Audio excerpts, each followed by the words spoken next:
Чтобы не платить за воду, которую не потребляли, люди по несколько часов вынуждены стоять в очереди к окнам ЕРКЦ. Галине Сергеевне счет в мае за водоснабжение пришел на 2500 рублей больше по сравнению с апрельским квитком. И вот уже женщина второй день стоит здесь за перерасчетом. Накануне дождаться своей очереди после многочасового ожидания. У нее просто не хватило сил. Нельзя же так с людьми обращаться. И это уже который день, я слышу, вот тут люди ходят по несколько дней.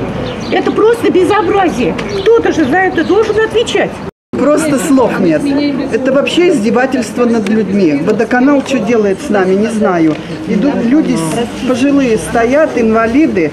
У меня вторая группа инвалидности, мне посидеть негде, понимаете?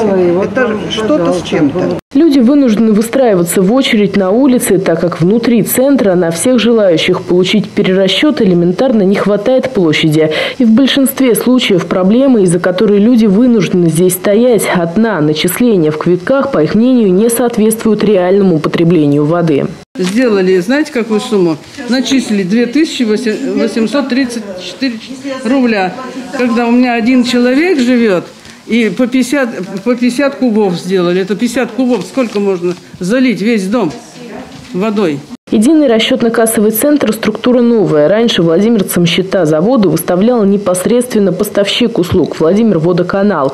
А в марте жители областного центра впервые получили квитки за водоснабжение от ЕРКЦ, который является платежным агентом. В начале апреля у дверей центра тоже была немалая очередь. И вот в мае люди вновь были вынуждены по несколько часов обивать порог ЕРКЦ. Представители компании рассказывают, 90% обратившимся в эти дни в ЕРКЦ действительно счет был выставлен на большую сумму, но о системном сбое в начислениях речи не идет. В ЕРКЦ говорят, в большинстве случаев причина значительных сумм в квитках – неповеренные счетчики. В 2020 году в России действовал мораторий на поверку приборов учета. Соответственно, у тех потребителей, которым надо было произвести поверку счетчиков в течение прошлого года, сроки перенесли на январь.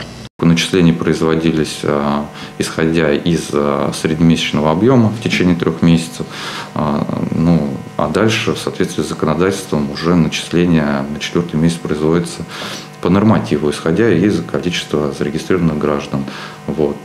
Поскольку апрель месяц у нас это 4-й месяц, в связи с этим часть граждан мы видели в своих платежных документах достаточно большие цифры, что повлекло к необходимости обращаться за разъяснением в наш адрес. Что касается многочасовых очередей, в ЕРКЦ говорят, наибольший ажиотаж наблюдался у дверей в центре сразу после майских праздников во вторник и среду. Сегодня обратившихся уже меньше. Для того, чтобы не тратить свое время на ожидание, абонентам советуют выбирать для посещения не первые числа месяца, а обращаться в центр после 15 числа. В компании уверяют, многие вопросы можно решить без личного посещения. Для этого ЕРКЦ разработал мобильное приложение. Также связаться со специалистами можно по телефону и электронной почте. Как нам сообщили в компании, кардинальных мер для того, чтобы решить проблему очередности, пока предпринимать не планируют.